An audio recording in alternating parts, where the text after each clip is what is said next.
Je me souviens quand je pouvais encore sortir, rencontrer des gens à l'extérieur, au hasard d'une ruelle ou sur la terrasse d'un café bondé.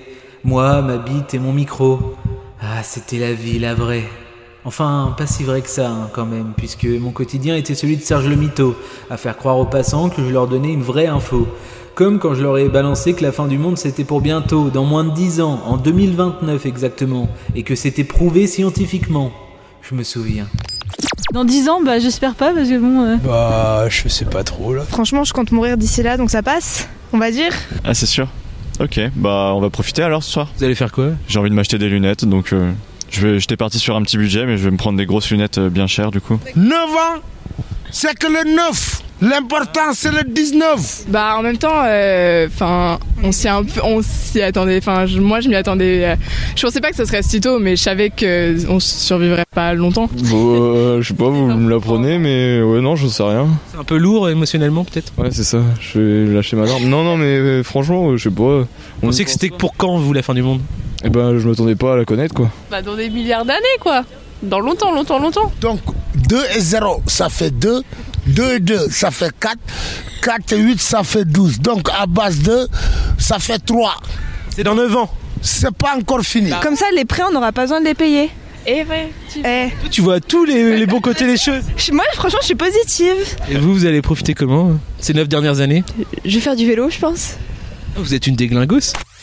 Je me souviens de cette liberté que j'avais de pouvoir tendre mon micro à n'importe qui en disant n'importe quoi, et tout ça sans me soucier une seconde du corona.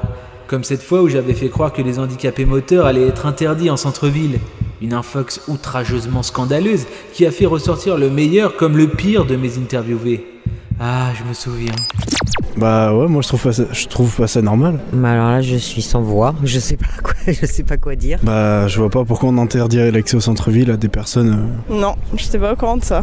Vous-même? Non, ça me paraît un petit peu aberrant d'ailleurs. Je pense que c'est mieux qu'ils soient pas autorisés. Parce que comme ça, on circule plus librement, quoi. Ça fait peut-être plus propre pour ceux que ça gêne et qui sont...